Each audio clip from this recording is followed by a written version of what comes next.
In this final Wednesday video for 2023, we're going to look at a subject that the fine folks over on Patreon voted for. 5 instances that could be characterised as naval own goals of the highest order. There's going to be quite a spread between individual ships and actions all the way through to the scope of entire wars. You'll notice I've titled this video 5 Naval Own Goals as opposed to Top 5 because in the long and sordid story of naval history there are so many almost comedically terrible own goals that you could make a list of several dozen instances quite easily and be quite hard-pressed to pick 5 top ones out of all of them. But in this particular case, we'll progress in chronological order. Of course, all of these being my personal opinion. Feel free to disagree in the comments if you like. But we're going to start with the English warship Mary Rose. Now, as we'll discuss in a future long video on the ship, or possibly a small series, Mary Rose generally was not actually a terrible vessel. In fact, she was one of the most successful large warships of her period in Northern Europe, with a fairly long service career that covered the time period where there were a number of significant changes in both the construction and the use of warships. And in both fields, Mary Rose was at the leading edge of a number of significant developments, gradually shifting from a vessel that aimed to damage an enemy ship with a gunnery salvo or two as a prelude to boarding, under cover from the fire of much more numerous small artillery pieces, through to a ship that, whilst it still retained a significant boarding and close-range anti-personnel gun capability, was much more focused than it had been at the start on long-range anti-shipping firepower. Launched as one of the largest ships in the English Tudor period navy, her military career, when she was active at least, was mostly made up of quite notable service. Initially, she was part of a fleet that successfully raided shipping along the French coast, and she led the fight against a fleet of French and Breton ships, Brittany at this point in time being in the very last decades of it being a technically independent feudal state subject to, as opposed to a formal part of, the Kingdom of France. In that particular engagement, the Battle of St. Mathieu, she got the better of one of the 2 enemy flagships in a gunnery duel, and herself would become one of the choices for flagship of the future fleet operations generally, with the destruction of the other enemy flagship, which also happened to take out the English flagship, the Regent, when the magazine of the French ship exploded. Fast and agile, and indeed assessed as the fastest and most agile of all the remaining English great ships, including the Peter Pomegranate, the Sovereign, and the Henry Grace Adieu, she would be selected several times more in various operations to serve as fleet flagship. But sporadic surviving accounts from the period, along with a number of naval confrontations being more like standoff shows of strength than actual full-on battles, mean that we don't have any specific evidence, at least at the moment, of her getting directly involved in another major engagement for most of the rest of her lifespan. As with most of the Tudor great ships, the cost of running her meant that outside of periods of significant tension or outright warfare, she was kept in ordinary, what we would today call in reserve. However, in 1536, when she was 25 years old, she underwent rather major works. New gun ports were added, and her anti-ship battery of heavy guns was greatly increased. These and other changes radically altered her mission profile, to an extent her appearance, and most definitely her seaworthiness. But when this upgrade and others done on similar ships paid for largely by the English break with the Catholic Church and the subsequent dissolution of the monasteries, and Henry VIII's seizing of most of their vast reserves of wealth, which I'm sure was not at all a motivational factor in the slightest, the ship stayed essentially untested, since there was no war that needed her services. Periodic sailing from Portsmouth over to Deptford for occasional recorking and treatment would have revealed relatively little, as she most likely would have undertaken those voyages with a relatively minimal crew, with gun ports closed, and quite possibly without much of her ordnance as well. Thus, when in 1544 England declared war on France and the ship was brought back into service, it was for the first time that she would face battle in her new configuration. In late spring and early summer 1545, a French fleet of over 200 ships was gathered and sailed to invade England. The outnumbered English fleet of around 80 ships took cover in the Solent, where the guns of Southsea Castle and other fortifications could be brought to bear, and the relative narrowness of the approaches meant that it was much harder to outflank them. At first, the French fleet, which included a number of large galleys, had the advantage in the still air. But then the wind picked up and the larger English ships made their own moves. Once under sail, Mary Rose represented a significant threat to the galleys, something that would be borne out a few decades later when Holy League ships armed with similar heavy guns shattered multiple Ottoman galleys at the Battle of Lepanto. But, according to most contemporary and slightly later accounts, i.e. done within living memory, the refits that had been done to the ship had made her unstable, with the additional heavy guns and their crews being placed relatively high in the ship's overall structure. Factor in an influx of additional fighting men to man the fore and aft castles, and the former nimble and seaworthy ship had been upgraded into a somewhat wobbly and unstable death trap. There is some indication that she might have received additional ballast to try and compensate for this, but whether it was more ballast as well or just the cumulative weight gain of the refits, she is reported in a subsequent account to have sailed with a mere 16 inches between the sea and the lower edges of her main battery gun ports. What happened next, therefore, was relatively predictable. She opened fire on the French fleet with her guns, then made to turn to bring the other broadside to bear in the manner of warships of this time period, only for a cross breeze to blow in from her port side, sending her heeling just too far over to starboard. The water rushed in, and the ship went down very rapidly, where she would remain for over 4 additional centuries before being salvaged and installed in a museum in Portsmouth. A single French account claims that she was sunk by gunfire from the galleys, but since the side of the ship which mostly survives would have also been her engaged side, and this shows zero evidence of damage from enemy gunfire, it seems most likely that the bulk of period accounts, including from neutral observers that credit the sinking to the wind and the gun ports, are in fact the correct ones. This makes Mary Rose a fairly significant naval own goal, in that she was, by all accounts, an excellent warship which was improved to the point that a slightly aggressive crosswind sent her to the bottom in the middle of what could have been a decisive action for the survival of England, an action she was supposed to be leading.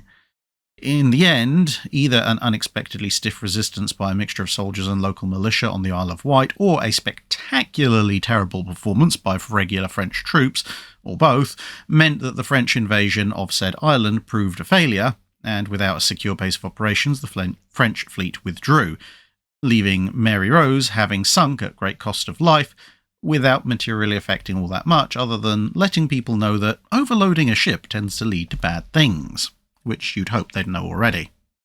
We now skip forward a little over 2 centuries to the latter part of the 18th century.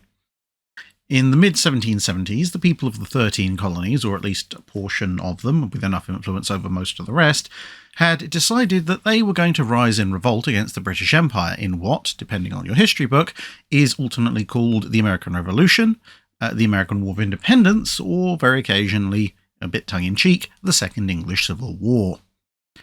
Of course, revolts in colonies were hardly unknown to the major European powers of this time, but after the nascent American forces failed to die horribly in droves at the first sight of a redcoat, and also managed not to freeze themselves all to death in the winter of 1775, the French realised that this might be an excellent opportunity to stick it to the British without having to get too heavily involved directly.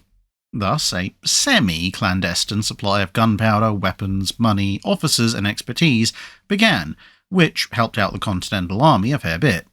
France would also open its ports to American ships, whether they be merchantmen, privateers, or the occasional warship. As matters escalated over in America, with the Continental Army winning several battles, but also starting as it apparently meant to go on by failing to successfully invade Canada, France was faced with a choice. The aid which it had provided so far was useful, But as Britain stepped up its efforts, there was a good chance that further supplies would be cut off by the Royal Navy, whilst the British used their control of the sea to supply, move and reinforce their troops. This would lead in a year or two to the collapse of American resistance, everybody predicted. The alternative was to openly declare war. This would allow a freshly rebuilt French fleet to be utilised, more aggressive aid to be given, and as strategists in Paris began to perhaps dream a little bit too hard, maybe even allow the French to retake lost colonies in the Caribbean, India, and other areas across the planet, not to mention steal a few of the British ones into the bargain. Additionally, splitting off a fairly large chunk of what at that point constituted the territory of the British Empire into a presumably British-hating and French-allied state was seen as a good way of severely weakening the British, as well as further opening up American markets to France. The result of all this was a treaty with the USA in 1778 and the opening of all-out war shortly thereafter. Initially, things looked like they were going well. British colonies in the Caribbean were captured, and within a year Spain, scenting blood in the water, joined in. And there was an even idea formulated, and indeed launched, to combine the French and Spanish fleets and invade Britain itself. Unfortunately, things began to unravel fairly soon thereafter for France. Going on a full war footing cost a lot of money. Money France didn't actually have, or to be more accurately, it did have the money in the economy, but without an effective and coherent taxation system to collect it all, getting that money from the people to the government was a very limited and convoluted pipeline. Loans were taken out instead to finance the war effort, and then more loans were taken out to pay the interest on the first set of loans, etc., and the national debt soared. French merchant shipping was now open to attack directly by British warships and privateers, and although there were some naval successes seen in smaller actions, the only major French naval victory was the Battle of the Chesapeake, alternatively called the Battle of the Virginia Capes. This was fantastic for the Americans as it prevented the resupply and support, or in the worst case evacuation, of Cornwallis's army, and thus ensured the American victory at Yorktown. But in and of itself, the battle granted France nothing but a rather large repair bill for the fleet that was involved in it. Conversely, the three battles of Ushant and the Battle of the Saints ended with 3 wins and a draw for the British, adding to the repair bills and costing the French Navy a number of expensive and mostly newly built ships of the line, including the magnificent Ville de Paris. The attempted invasion of Britain also failed, thanks to a combination of poor weather and disease. I wonder where we've heard that before. The Great Siege of Gibraltar dragged on and would eventually fail, and operations in India generally ended up as an overall stalemate. As the British began to claw back control of the seas and the bills kept on mounting, the Franco-American alliance also fell apart, and the Americans concluded a separate treaty between Britain and the USA, cutting out France entirely. By the end of the conflict, France was down a significant percentage of its new and expensive fleet. It had made marginal territorial gains once the dust settled and its own peace treaty with Britain was signed, and they had to give back a bunch of far more valuable colonies that they'd captured just to get those 2 minor gains. They now also faced an absolutely colossal national debt, and then in a final humiliation, the Americans, after having been told that in fact no, they couldn't expect to have everything back the way it was before in terms of trade with the vast markets of the British Empire and protection of that trade and other maritime activity courtesy of the Royal Navy, in the aftermath of just having fought a major war against said navy, they decided that, well, if they had to play nice with one side or the other to get access to their markets, they were going to have to favour the British. And this, of course, meant restrictions on what trade the Americans could conduct with France.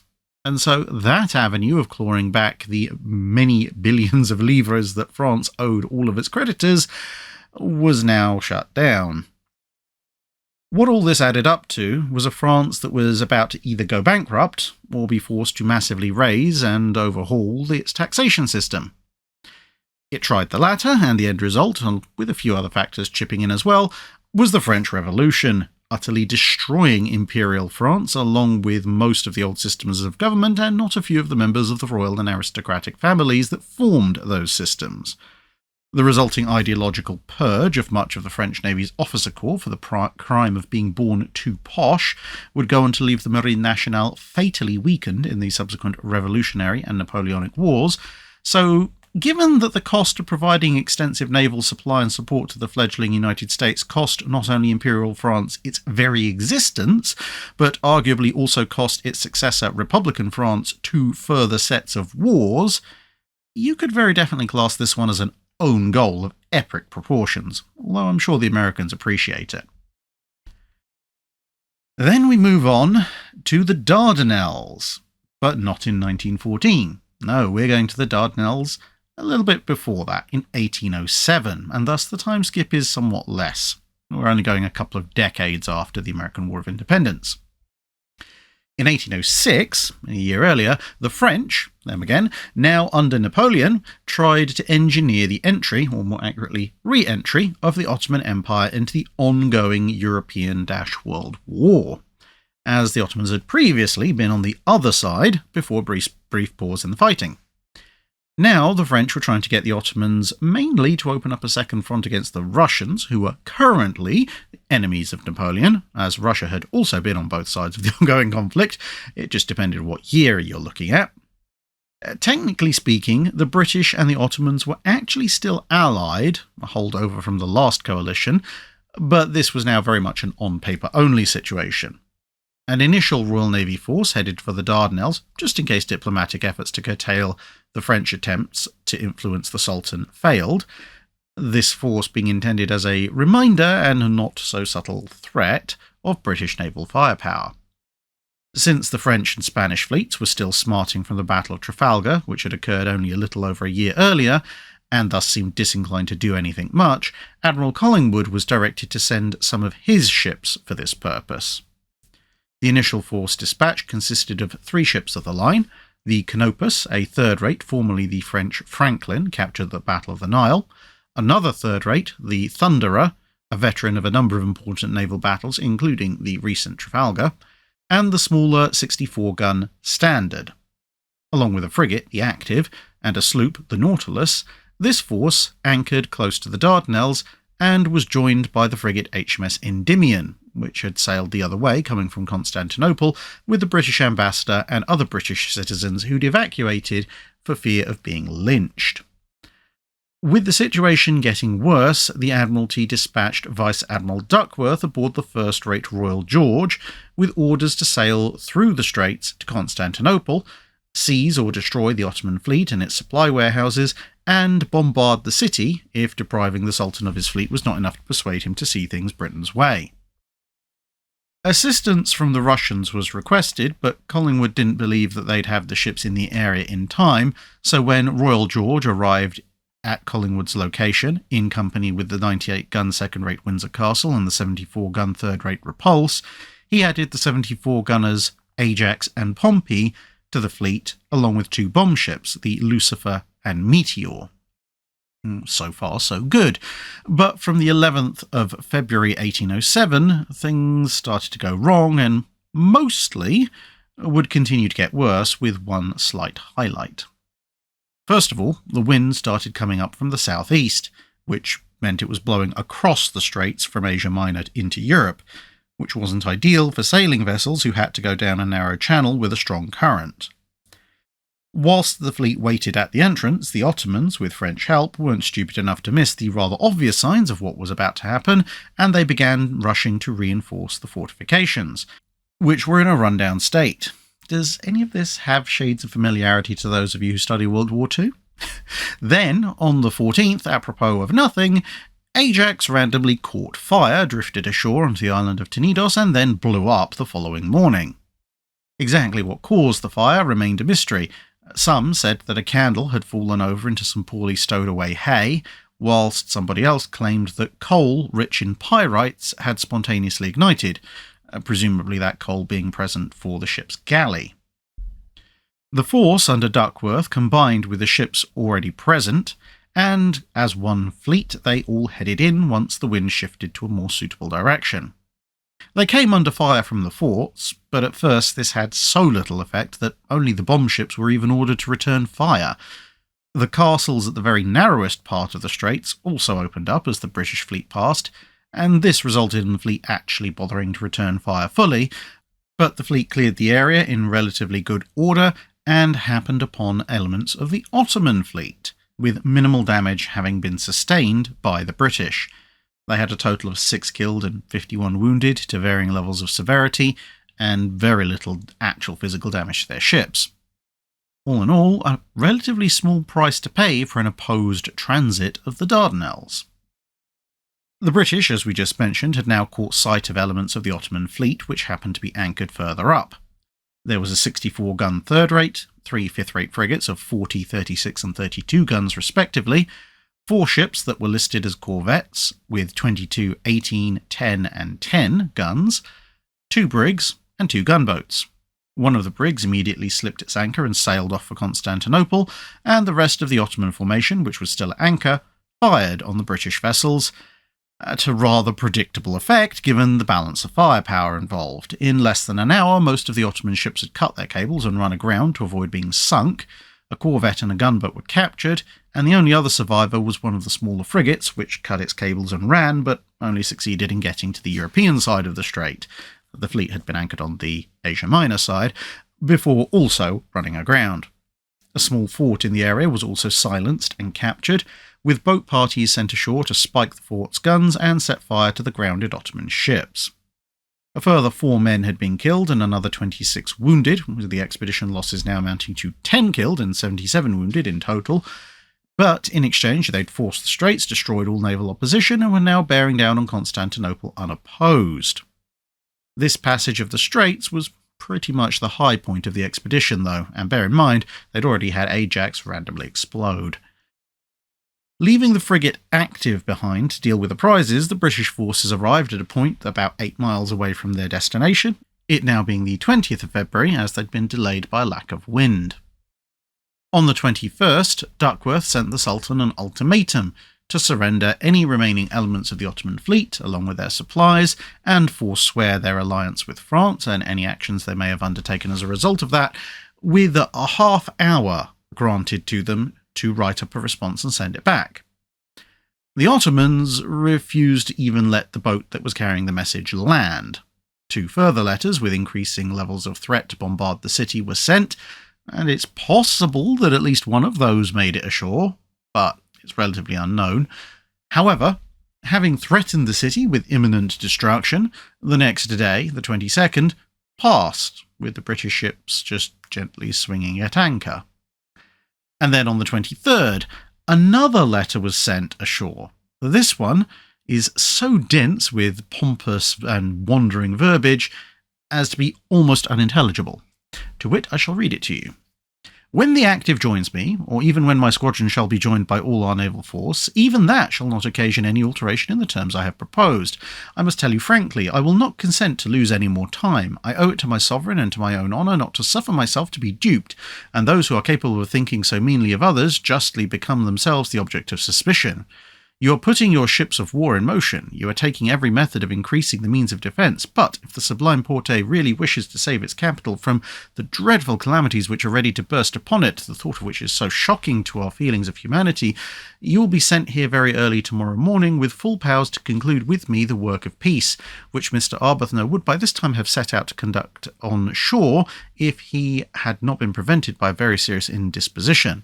I now declare to you for the last time that no consideration whatever shall induce me to remain at a distance from your capital a single moment beyond the period I have now assigned, and you are sufficiently acquainted with the English character not to be ignorant that in the case of unavoidable necessity we are less disposed to threaten than to execute. But understand me well, our object is peace and amity. This depends on you. Understanding Duckworth might well have been the hardest and most threatening task the poor Ottomans had to endure that particular day. At this stage, the Ottomans agreed to negotiate, possibly out of sheer confusion and just wanting to actually get some idea of what the heck the British were on about. Duckworth responded that they could come to him or he would meet them on an island somewhere in the area. The Ottomans chose the second option and suggested the island of Pentakill, at which point Duckworth decided that actually he couldn't leave his flagship, and he tried to send Rear Admiral Sir Thomas Louis instead. The said officer, however, decided he was not about to be the proverbial sacrificial lamb and decided he was going to stay put, which resulted in no face-to-face negotiations, with the only excitement of the day being the seizure of midshipmen and 4 sailors who tried to go ashore nearby in a rowboat to buy some supplies. The Ottomans then refused to give them back. By the 27th, with further letters to try and secure the release of the 5 captured men going nowhere, it was noticed that the Ottomans had instead landed on another nearby island and were building a gun battery, which would cover the British fleet. The Repulse and Lucifer then used their guns to cover the approach of Marines from the Canopus, and this seemed to make the Ottomans all run away. Row away, really, since they were on an island. But later in the afternoon, it was seen that other Ottomans had simply hidden and were back at building their gun batteries. The Marines went ashore again, the Ottomans hid in a fortified building and began to mount a stiff resistance. More Marines and ships' crews were sent ashore, only in the middle of their assault to be recalled by Duckworth, resulting in the loss of another 7 men with 19 wounded, with nothing much to show for it. As it turned out, both the French representative to the Sultan, who was the cause of all these problems, and the chief of the Ottoman Janissaries were both holed up in the building. So if the Marines and the seamen had been allowed to continue their attack, the fleet might at least have had some decent prisoners, and if nothing else, would at least have removed that annoying Frenchman from the equation. But having at this stage worked out that Duckworth was probably bluffing in his threats to level Constantinople, the Ottomans continued busily reinforcing the defences just in case. Then they were bemused to see Duckworth sailing to and fro in front of their capital on the 1st of March, apparently in some kind of invitation for the rest of the Ottoman fleet to sail out to battle. The Ottoman ships saw no reason to do so and therefore stayed put, and on the 2nd Duckworth sailed away, passing through the straits again on the 3rd. The problem was, with the better part of 2 weeks to reinforce their defences, the passage back was nowhere as near as easy as the passage up. To quote a report of the time, the vicious cannonade with the forts on the journey back through the Mediterranean resulted in the following damage. The Canopus had her wheel carried away and her hull much damaged by the stone shot, but escaped with the loss of only 3 seamen wounded.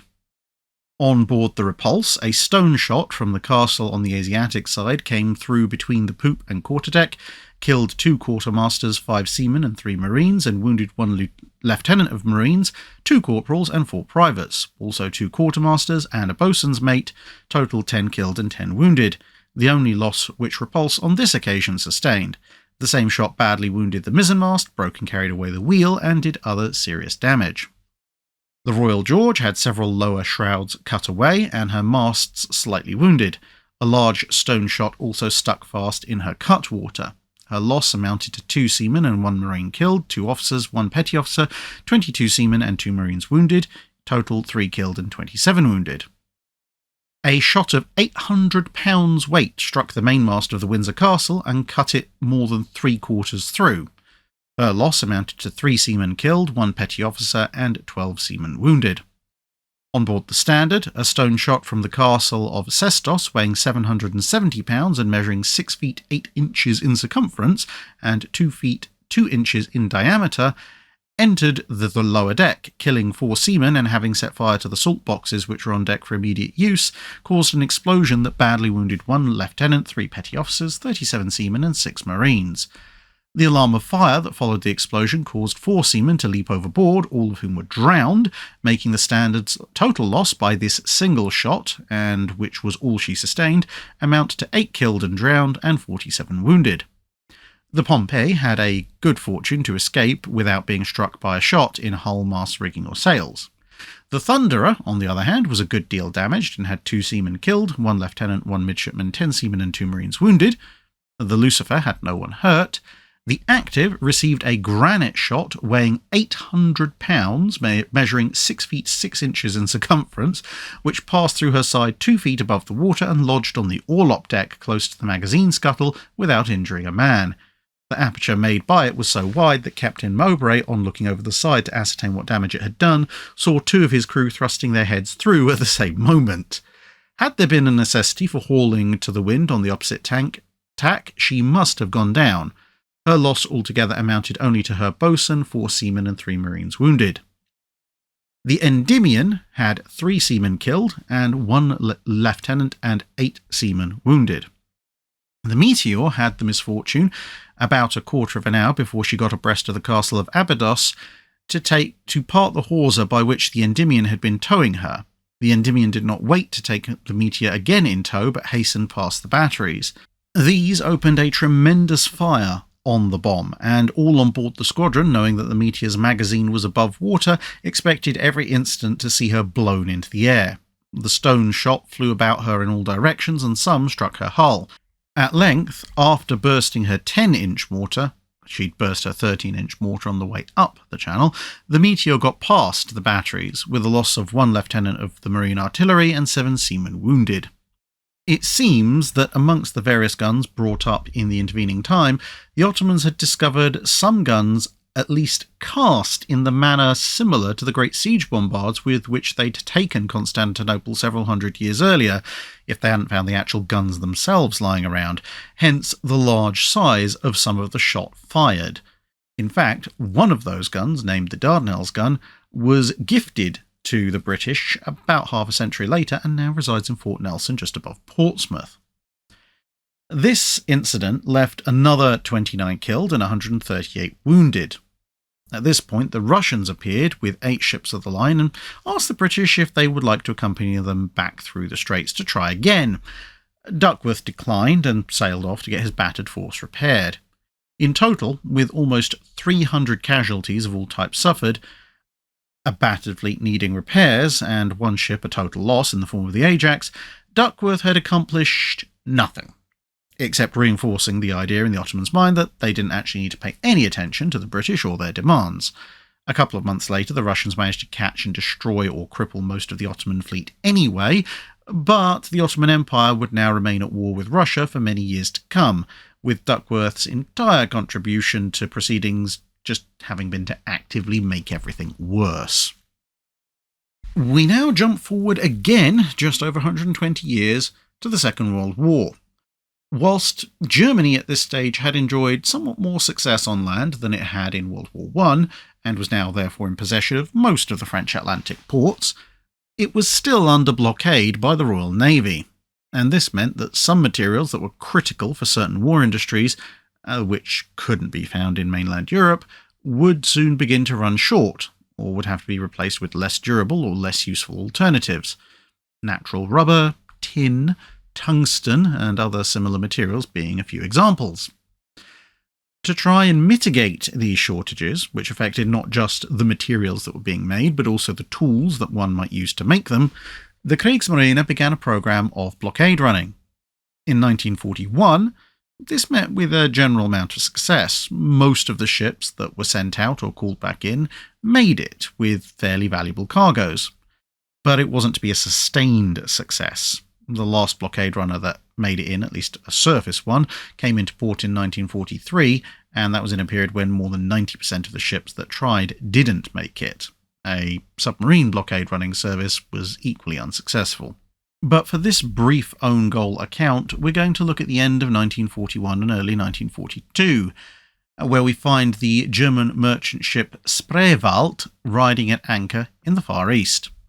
A combination passenger and cargo ship, a relatively common long-distance vessel of the time, she'd been in Port Arthur, which was in Japanese-controlled China, when World War II broke out, and as such she was duly interred.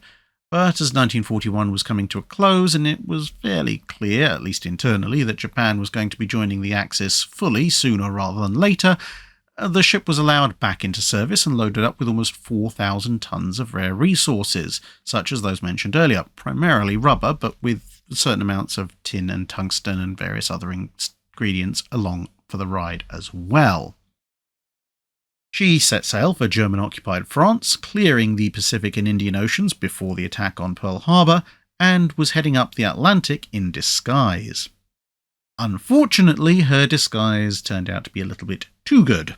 The ship had cleared the Azores and continued heading north, reaching a point, roughly speaking, directly north of the eastern end of the Azores and actually almost directly west of Bordeaux, when on the 31st of January 1942 she was spotted by U-333, a Type 7C U-boat that was on its first war patrol.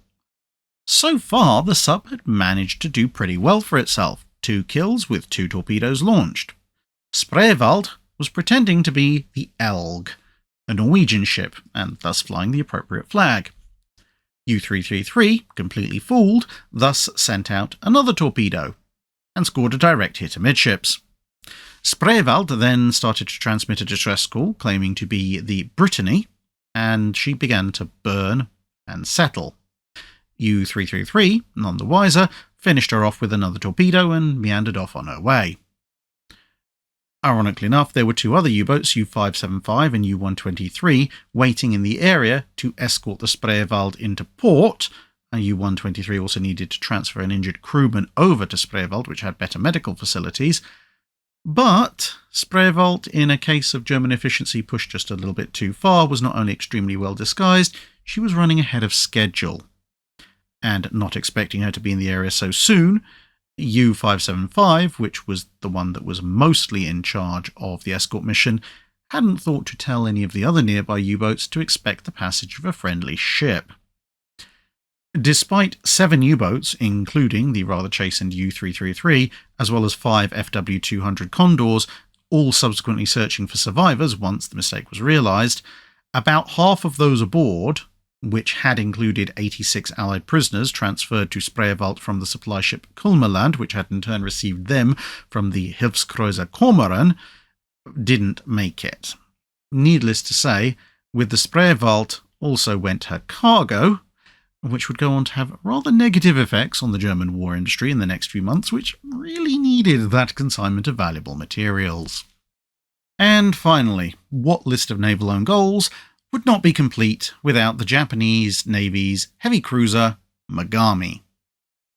This will also be a relatively brief entry, but it's still a tragically amusing one. The particular incident we're talking about took place only a month after the sinking of the Spreevald, half a world away. Back in the Pacific, the embattled and short-lived ABDA command found things going from bad to worse. The Battle of the Java Sea, an attempt to prevent the Japanese from invading the Dutch East Indies, had cost them the Dutch cruisers Java and De Ruyter, plus the Dutch destroyer Kortenja, I think, sorry Dutch viewers, as well as the British destroyers Electra and Jupiter. There was also damage to the British heavy cruiser Exeter, which compounded the damage that had already been suffered by the American heavy cruiser Houston from an air raid. The evening of the following day, the 28th of February, would see the Battle of the Sunda Strait. Exeter had already limped off seeking repairs, so the Allied formation consisted of the Houston, the Australian light cruiser Perth, and the Dutch destroyer Evertsen. They were attempting to withdraw when they passed by Bantam Bay, which just so happened to be playing host to the recently arrived Imperial Japanese Army's 16th Army, which was being escorted in a number of transports by a destroyer flotilla, a light cruiser, and 2 heavy cruisers. There were a few other Japanese ships off to the north, but they wouldn't be directly involved in this incident. The Allied ships were spotted, followed, and then attacked and sunk as they crossed the bay with a mixture of gunfire and torpedoes. However, in the middle of all the excitement, the Rugio Maru, Sakura Maru, Horai Maru, and Tatsuno Maru suddenly were all hit pretty much simultaneously by torpedoes. The minesweeper W2 likewise vanished in a pool of water and smoke, all at 01:35 in the morning, at least according to one set of accounts, because of course the Japanese and ABDA command recorded their logs using different standard time zones. But there you go. It was readily apparent that the hits were all the result of a single salvo. But from who? At first, the Japanese declared that Dutch torpedo boats were responsible, but it very quickly became apparent that there were no such craft in the area, and the only torpedo-equipped Dutch vessel at all, the Evertsen, had launched its torpedoes at the Japanese warships to seaward, and not a bunch of landward transports, which it's questionable Everton even knew were there. Unfortunately, this meant that the list of suspects was quite long. Initially, both the Mogami and the Mikuma, as well as 5 of the destroyers, were all on the suspect list, as Japanese Navy forces had surrounded the Allied ships on 3 sides, which was pretty good tactics. Then filled the intervening space with torpedoes, many of which could cross the entire distance of the box trap and more, and emerge out the other side at speed, which wasn't quite as good a tactic. The 4th side of the box had been the Imperial Japanese Army transports, who had then proven why you didn't really want to be doing that. Eventually, it was concluded by the Japanese Navy that Fubuki was to blame. However, at the time, Fubuki was carrying the older Type 90 torpedoes with an 827-pound warhead, and when some of those transport ships were later salvaged, the Japanese engineers working in the dry docks worked out that the charge that had done the damage they were looking at had to have been in excess of 900 pounds to cause the level of devastation that they could see. And that meant those ships had been hit by Type 93 long lances.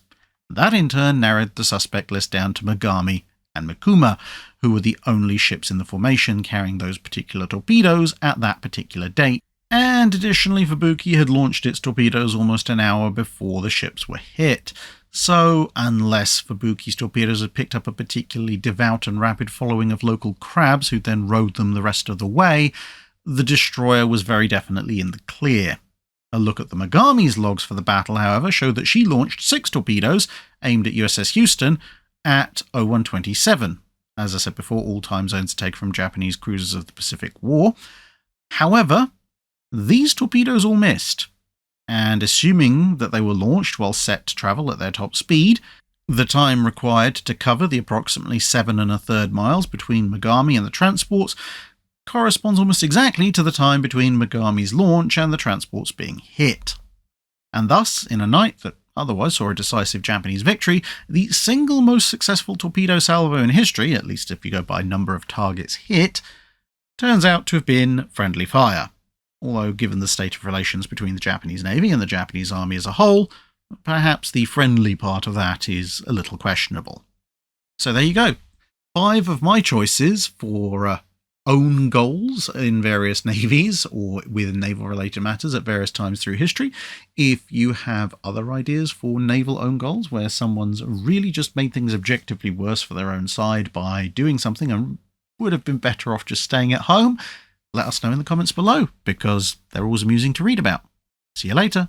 That's it for this video. Thanks for watching. If you have a comment or suggestion for a ship to review, let us know in the comments below. Don't forget to comment on the pinned post for dry dock questions.